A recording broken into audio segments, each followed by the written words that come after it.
Welcome back. 9ویں اور 10ویں جماعت کے ہونے والے امتحانات کے حوالے سے خبر شامل کرتے ہوئے آپ کو بتائیں کراچی میں منگل 8 اپریل سے شروع ہونے والے 9ویں اور 10ویں کے سالانہ امتحانات برائے 2025 کے لیے اب تک 499 امتحانی مراکز قائم کیے جا چکے ہیں، جبکہ تمام ریگولر طلبہ و طالبات کے ایڈمٹ کارڈ بورڈ کے official portal per on line بھی جاری کیے گئے ہیں۔ اس حوالے سے مزید جانیں گے نمائندہ خصوصی ادریس ارائیں سے۔ جی ادریس ارائیں، بتائیے گا 9ویں اور 10ویں جماعت کے ہونے والے امتحانات کے حوالے سے۔ بالکل، میٹرک کے امتحانات کا سلسلہ جو ہے وہ کل سے شروع ہو رہا ہے۔ میں آپ کو بتاؤں کہ جو میٹرک بورڈ کے چیئرمین ہیں غلام حسن ساہو، یہ ان کو 2 دن پہلے جو ہے وہ تعینات کیا گیا ایز اے چیئرمین کے طور پہ، اور ان کے لیے بالکل وہ ہوگا کیونکہ انتظامات تو پہلے ہی ہو چکے، ہم دیکھتے ہیں امتحانات میں ادا کرتے ہیں۔ میں آپ کو تھوڑا سا ان کی تیاری کے حوالے سے بتاؤں کہ تقریباً شہر کراچی سے 3,75,000 سے زائد طلبہ و طالبات اس میں حصہ لے رہے ہیں، اور ان کے لیے جو ہے وہ computerise online admit card بھی جاری کر دیے گئے ہیں۔ اچھا، جو بچے امتحانات دے رہے ہیں ان کے لیے 499 کے قریب امتحانی مراکز بنائے گئے ہیں، جس میں طلبہ جو ہے یعنی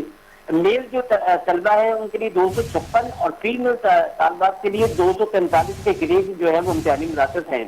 اچھا، امتحانی مراکز پر دفعہ 144 نافذ کی گئی ہے تاکہ جو کسی بھی قسم کی نقل کی جو ہے وہ روک تھام کے اقدامات کیے جائیں۔ اچھا، اسی حوالے سے جو ہے باقاعدہ فل پروف انتظامات کے لیے commissioner Karachi, D G Rangers, additional I G Karachi اور ڈائریکٹر ایجوکیشن اور دیگر جو محکمے ہیں ان کو باقاعدہ خط لکھ دیا گیا ہے، اور اس خط میں واضح کیا گیا ہے کہ جو نقل کی روک تھام کے لیے واضح اقدامات ان کے کرنے کے لیے اپیل کی گئی ہے۔ اچھا، میں بتاؤں کہ نقل کی روک تھام کے لیے جو یہ کسی بھی امتحانی مراکز کے جو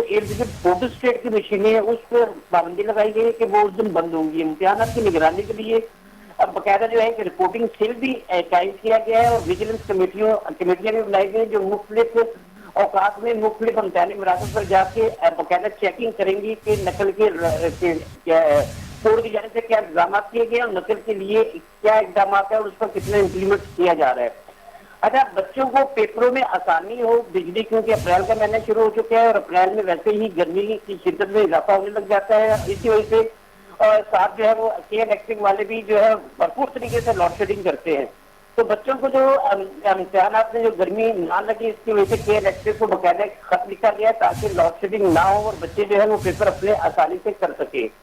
تو امتحانات کے حوالے سے جو ہے وہ تقریباً تیاریاں جو ہے وہ مکمل کر لی گئی ہیں، اور کل صبح سے بہت شکریہ نمائندہ خصوصی ادریس ارائیں، آپ ہمیں 9ویں اور 10ویں جماعت کے ہونے والے امتحانات کے حوالے سے آگاہ کر رہے تھے، آپ کا بہت شکریہ۔